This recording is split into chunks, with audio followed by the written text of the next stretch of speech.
오늘은 우리가 꼭 알아야 할 우리 민족의 첫 번째 국가, 고조선에 대해 이야기해 보려고 합니다. 많은 분들이 고조선을 떠올릴 때 단군 신화 정도만 기억하실 수 있어요. 곰이 사람이 되었다. 하늘에서 신이 내려왔다. 이런 이야기들이죠. 하지만 고조선은 단순한 전설 속 나라가 아닙니다. 수많은 역사 기록과 고고학 자료를 통해 고조선은 실제로 존재했던 국가였으며 우리가 오늘날 자랑스럽게 말하는 한국이라는 나라의 뿌리라고 할 수 있습니다. 고조선은 지금으로부터 무려 4,000년 이상 거슬러 올라가는 아주 오래된 역사 속에 존재했으며 중국보다 먼저 철기 문화를 받아들이고 법과 정치 제도를 운영한 문명국이었습니다. 또한 당시 동북아시아에서 다른 나라들과 대등하거나 우위에 있을 만큼 문화와 힘을 갖춘 나라였습니다. 영상을 끝까지 시청해주시고 구독과 좋아요 부탁드립니다. 전설로 시작된 고조선의 건국 이야기.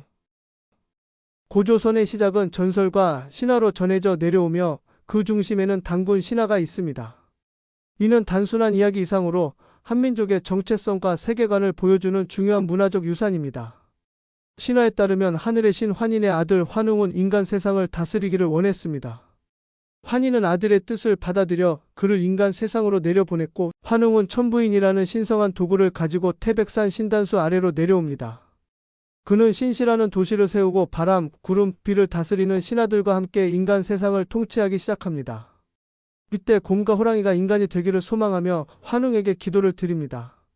환웅은 두 동물에게 마늘과 쑥을 주며 100일 동안 햇빛을 보지 않고 그것만 먹으면 인간이 될 수 있다고 합니다. 호랑이는 이를 견디지 못하고 중간에 포기했지만 곰은 이를 끝까지 이겨내 여인이 되었습니다. 이 여인이 바로 웅녀이며 환웅과 결혼해 단군 왕검이라는 아들을 낳게 됩니다. 단군은 성장한 뒤 기원전 2333년에 고조선을 세우고 아사다를 수도로 정하여 다스리게 됩니다. 이 전설은 단군이 신과 인간의 사이에서 태어난 존재라는 점에서 고조선이 신성하고 위대한 나라였다는 이미지를 형성합니다. 물론 단군 신화는 역사적 사실보다는 상징과 민족적 자긍심을 담고 있는 이야기입니다. 그러나 이 신화를 통해 고조선이 단순한 부족 연합체가 아니라 하늘에서 내려온 통치자가 세운 국가였다는 점을 강조하고 한민족의 기원이 신성하다는 인식을 남겼습니다. 단군 신화는 이후 수천 년 동안 조선시대를 포함한 다양한 시기에서 반복적으로 언급되며 민족 정체성의 상징으로 자리 잡게 됩니다. 고조선의 건국 이야기는 단순한 과거의 전설이 아니라 현재까지도 한국인의 뿌리의식을 형성하는 중요한 서사로 남아있는 것입니다. 고조선의 위치와 문화. 고조선이 실제로 존재했던 지역은 오늘날의 한반도 북부와 만주 지역, 특히 유령 지방을 중심으로 추정됩니다. 많은 고고학자들은 고조선의 중심지가 현재의 평양 근처 혹은 중국 랴오닝성 지역에 있었을 것으로 보고 있으며 이후 점차 동쪽과 남쪽으로 세력을 확장한 것으로 생각합니다. 이러한 추정은 당시 출토된 유물들과 중국의 사서 그리고 한국의 고대 기록들을 종합해 분석한 결과입니다. 고조선은 초기에는 여러 부족들의 연합체로 시작했으나 점차 중앙 집권적인 국가로 발전했습니다. 철기 문명의 도입은 고조선의 문화 수준을 급격히 끌어올렸습니다. 무기 제작, 농기구 생산 등이 가능해지면서 군사력과 생산력이 함께 발전했고 이것은 주변 부족들을 압도하는 강력한 국가로 성장하는 기반이 되었습니다. 고조선은 팔조법이라 불리는 법률을 가지고 있었는데 이는 고대 국가가 단순한 무력 집단이 아니라 사회 질서와 법치를 중요시한 문명 사회였음을 보여줍니다. 이 법은 도둑질한 자는 노비로 삼거나 벌을 가하고 사람을 죽인 자는 사형에 처하며 상해를 입힌 자는 곡식으로 배상해야 한다는 내용이 포함되어 있습니다. 이를 통해 고조선 사회가 생명과 재산을 중시하고 형벌과 배상의 개념을 갖고 있었음을 알 수 있습니다. 또한 고조선은 독자적인 토기 문화와 청동기 문화도 발달했습니다. 특히 비파형 동검과 고인돌 문화는 고조선 문화권의 상징적인 유물로 평가됩니다. 이런 유물들은 고조선이 단순한 유목 사회가 아니라 농업, 제사, 정치 체계를 갖춘 고대 문명이었음을 보여주는 중요한 증거입니다. 결론적으로 고조선은 신화에서 시작된 나라였지만 실제로 존재했던 강력한 고대 국가로서 독자적인 정치, 군사, 법률, 문화 체계를 갖추고 있었습니다. 그 문화는 후대의 부여, 고구려, 백제, 신라 등의 형성과 발전에도 깊은 영향을 미쳤으며 오늘날 한국인의 문화적 뿌리로 평가받고 있습니다. 고조선은 법이 있는 나라였다. 고조선이 단순한 부족 사회가 아니라 국가 체계를 갖추고 있었다는 가장 강력한 증거는 바로 법이 존재했다는 점입니다. 고조선에는 8가지 법이 있었고 이 법들은 생명, 재산, 공동체 질서를 유지하는 데 큰 역할을 했습니다. 예를 들어 사람을 죽이면 죽음으로 벌하고 남에게 상처를 입히면 곡식으로 보상하게 했습니다.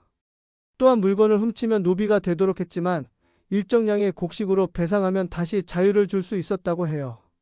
이처럼 고조선은 범죄에 대한 처벌뿐 아니라 보상과 회복의 원리도 갖추고 있었으며 이는 지금의 법 체계와도 어느 정도 비슷한 개념입니다.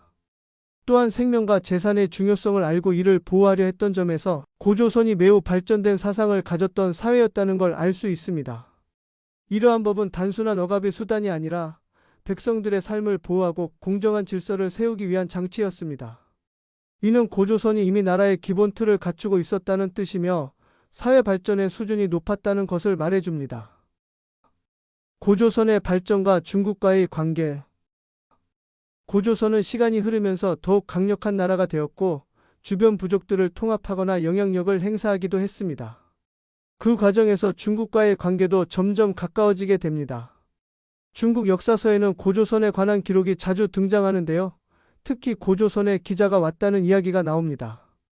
기자는 중국 상나라의 왕족으로 나라가 망한 뒤 고조선 땅으로 와서 농업과 예절, 문자 등을 가르쳤다고 전해지죠.